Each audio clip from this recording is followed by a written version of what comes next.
सोचिए, अगर आपके पास एक ऐसी ताकत आ जाए कि आप सामने वाले खड़े किसी भी अजनबी इंसान का नाम, उसकी औकात और उसके काले राज जो उसने दुनिया से छुपा रखे हो, जो उसने अपने आप में दफन कर रखे हो, वो आप अगले ही पल उसको सारे बता दें, कहीं आप भगवान तो नहीं बन जाएंगे। आज हम बात करने वाले हैं एक ऐसी सिद्धि की जिसको तांत्रिक शास्त्र में कहते हैं कर्ण पिशाचनी सिद्धि। ये कोई भूत नहीं है, ये एक ऐसी डार्क एंटिटी है या फिर एक ऐसी डार्क स्पिरिट है जो सिद्ध होने के बाद साधक के कान में आके फुसफुसाती है, उसको सब बताती है जो वो जानना चाहता है। सामने वाले के हर एक एक्शन को, सामने वाले के हर एक सीक्रेट को जो वो पास्ट में कर चुका है या फिर वो जो करने वाला था, वो सारा उसको बता देती है उसके दिमाग में। लेकिन इस काले जादू की 3 ऐसी शर्तें हैं जो कोई तांत्रिक आपको नहीं बताएगा। पहली, ये सिर्फ केवल भूतकाल यानी जो पहले हो चुका है और वर्तमान जो अभी चल रहा है उसको बताती है, फ्यूचर का कभी भी नहीं। दूसरी, ये साधना शुरू करने के बाद आप कभी भी शादी नहीं कर सकते, क्योंकि ये जो शक्ति होती है फिर ये जेलस हो जाती है, और जब ये जेलस होती है तो अच्छा नहीं होता बिल्कुल। और तीसरी सबसे भयानक शर्त यह है कि आपकी मौत के बाद ये आपकी आत्मा को घसीट कर अपने लोक में ले जाती है, जहाँ आप अनंत काल तक इसकी गुलामी करते हैं। ये 3 शर्त जो थी वो आपको माननी पड़ती है अगर आपको ये सिद्धि चाहिए। आज की कहानी बनारस के मणिकर्णिका घाट के पास रहने वाले अघोर तांत्रिक और दिल्ली के एक बेहद शातिर नास्तिक बिजनेसमैन की है, जो भगवान में विश्वास नहीं करा करता था, जिसने तांत्रिक को बेहद ही परेशान कर दिया था। लेकिन अंत में उसके साथ जो हुआ वो रोंगटे खड़े कर देने वाला था। आप बिल्कुल भी अंदाजा नहीं लगा पाएंगे उसके साथ अंत में ऐसा क्या हुआ।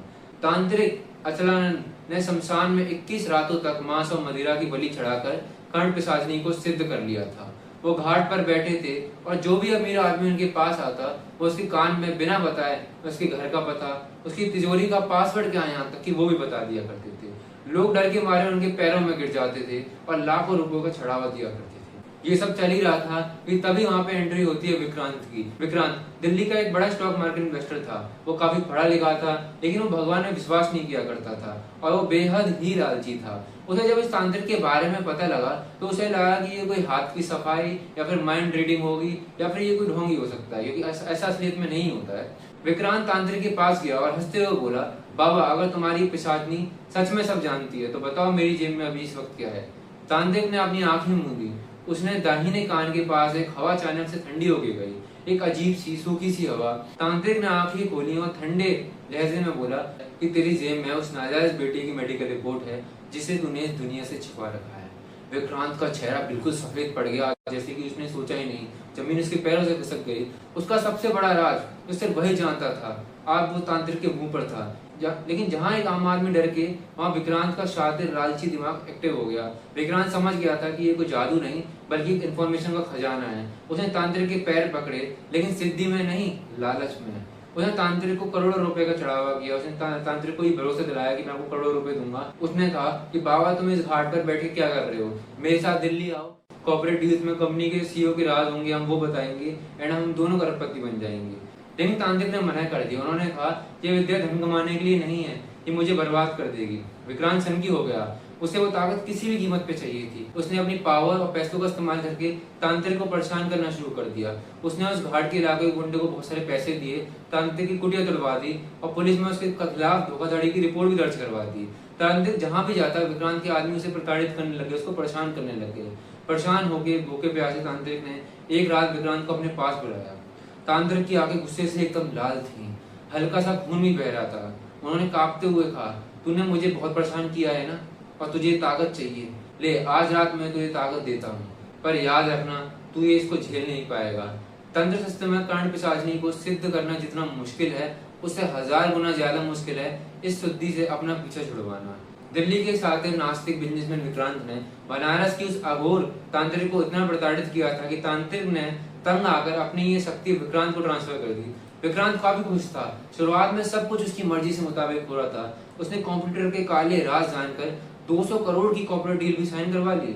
वो दिल्ली के सबसे महंगे पेंट हाउस में ऐश कर रहा था। उसे लगा कि पिशाचिनी उसकी दासी है, अब सब कुछ बिल्कुल सही हो गया है।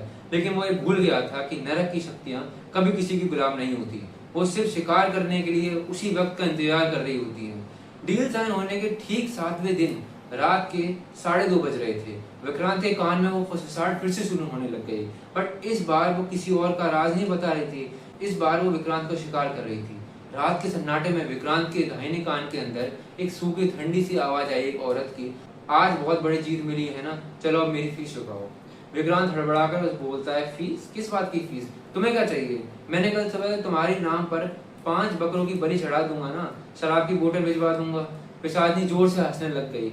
उसने बोला कि मुझे मांस नहीं चाहिए विक्रांत, मुझे इंसानी दर्द चाहिए। कल सुबह जो तुम्हारी कंपनी के वाइस प्रेसिडेंट मीरा ऑफिस आएगी, वो अपनी बेटी के इलाज के लिए 50 लाख रुपए अपनी दराज में छुपा कर रखेगी। तुम्हें बस वो पैसे चुराने हैं। विक्रांत दंग रह गया। विक्रांत एकदम शॉक हो गया। उसने कहा, मैं 500 करोड़ का मालिक भला 50 लाख की मामूली चोरी क्यों करूंगा? मेरा क्या इसमें फायदा भाई? और मीरा बहुत ईमानदार इंसान है, मैं उससे बिल्कुल बर्बाद नहीं कर सकता था। जैसे ही विक्रांत ने मना किया और ये बात बोली कि मीरा जो है बहुत ईमानदार इंसान है, उसके कान के अंदर ऐसा लगा कि जैसे मानो किसी ने उबलता हुआ तेजाब डाल दिया हो।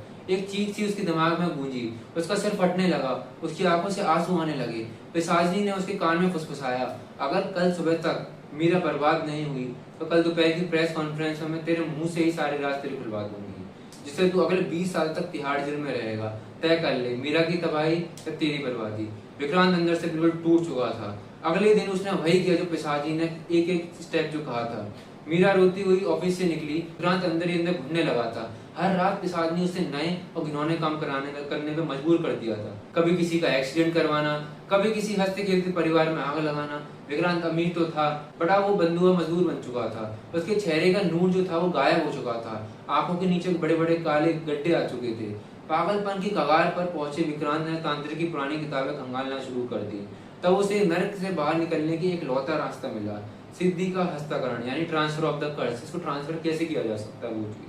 अगर वो किसी और इंसान को ढूंढ ले जो अपनी मर्जी से इस लाल धागे की और इस शक्ति को लेना चाहता हो लाल धागे के द्वारा, तो पिशाचनी विक्रांत का पीछा छोड़ सकती है।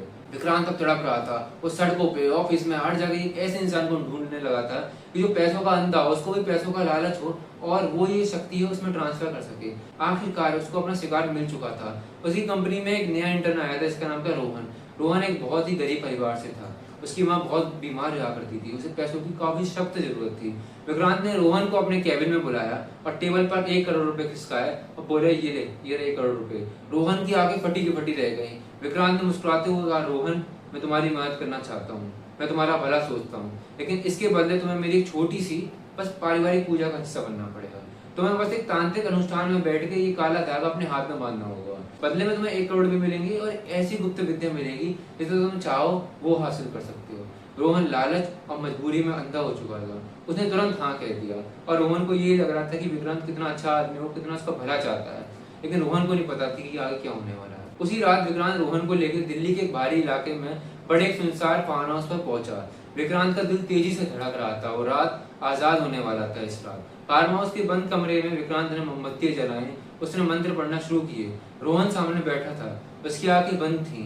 विक्रांत ने तीनों अभिमंत्रित काला धागा उठाया और रोहन की कलाई पे बांधना स्टार्ट कर दिया। जैसे ही वो बांधने वाला था, विक्रांत के मन में एक बहुत अजीब सी खुशी थी।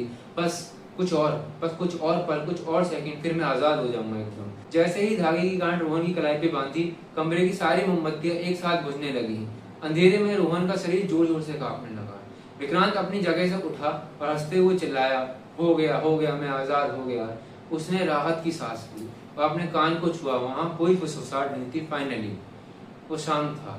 अब उसको लग रहा था कि जो उसको शक्ति 20 सालों तक परेशान करी, 10 सालों तक परेशान कर रही, अब वो जा चुकी है। विक्रांत तुरंत कमरे का दरवाजा खोल के अपनी गाड़ी की तरफ भागा। वो दिल्ली वापस आ गया। उस रात वो महीनों बाद चैन की नींद सोया। अगले दिन सुबह विक्रांत सोकर उठा। उसने अपने आलीशान बाथरूम में जाकर शीशे के सामने ब्रश करना शुरू किया। वो मुस्कुरा रहा था, लेकिन जैसे ही उसने शीशे में अपना चेहरा देखा, उसका पूरा वजन सुन्न पड़ गया। शीशे में उसका अपना चेहरा तो था, लेकिन उस दाहिने कान के अंदर काले रंग का एक कीड़ा सा बाहर निकल रहा था। और तभी उसके दिमाग के अंदर से एक डरावनी सी हंसी गूंजी, उसने पहले कभी नहीं सुनी थी। वो थी पिशाचनी की आवाज। पिशाचनी हंसती है और बोलती है, क्या लगा विक्रांत, तुम्हें इतने जल्दी मुझे छोड़ दोगे? विक्रांत पागलों की तरह चीखा। उसने कहा, नहीं, मैंने नियम का पालन किया था। मैंने रोहन को अपनी मर्जी से वो धागा दिया। तुम मुझे छोड़ दो, तुम मुझे छोड़ चुकी हो। पिशाचनी फिर बोलती है कि नियम तूने आधा पढ़ा था मूर्ख। कर्ण पिशाचनी सिर्फ तब ट्रांसफर होती है जब नया साधक उस शक्ति की शर्तों को जानता है। रोहन को सिर्फ पैसों का लालच था, वो साधना के काले सच को नहीं जानता था। इस वजह से मैं कभी रोहन के अंदर कभी गई ही नहीं। लेकिन जो 1 करोड़ रुपए तूने रोहन को दिए, वो तुम्हारी उस 200 करोड़ की डील का हिस्सा था। जो मेहनत में दिलवाई थी। यानी रोहन ने अनजाने में मेरा वो पैसा लिया जो मेरा था। इस वक्त रोहन अपने घर में मरा पड़ा है क्योंकि वो मेरा बोझ नहीं संभाल पाया। और कॉन्ट्रैक्ट के मुताबिक जब नया साधक मर जाता है तो मैं उस पुराने साधक के पास वापस चले जाती हूँ जो मेरा पहले से ही गुलाम था। विक्रांत के घुटने जमीन पर टिक गए थे, उसकी आंखों के सामने अंधेरा छा गया था। विक्रांत आज भी जिंदा है, लेकिन वो अपनी कंपनी के 14th फ्लोर के केबिन से बाहर निकलता ही नहीं है। उसका स्टाफ उसे दूर से देखता है। वो कहता है कि विक्रांत अब किसी से बात नहीं करता, वो बस हर पागलों की तरह अपने आप से ही बात करते रहता है और अपने दाहिने कान को नोचते रहता है। वो अपने आप में बड़बड़ाता रहता है, अगला कौन है, कौन है अगला, कौन है, ये पैसे लो। लेकिन कोई हाँ ही नहीं बोलता क्योंकि पिशाचनी अब उसे किसी और से बात करने की इजाजत ही नहीं देती। वो दिन रात उसे कान में सिर्फ एक ही बात चिल्लाती रहती है, तू सिर्फ मेरा है, सिर्फ मेरा। इसलिए कहते हैं शैतान से ली हुई कामयाबी की किस्तें बहुत महंगी होती हैं। दोस्तों, अगर आपको आज की स्टोरी अच्छी लगी और पसंद आई तो आप मेरे चैनल को सब्सक्राइब कर सकते हैं और इस वीडियो को लाइक कर सकते हैं। अगर आपको ऐसी स्टोरी सुननी है और आगे जाननी है, या फिर अगर आपके पास भी कोई स्टोरी है तो आप नीचे कमेंट सेक्शन में बता सकते हैं। मैं स्टोरी पे अगली बार जरूर वीडियो बनाऊंगा। Thank you for very much watching guys, bye.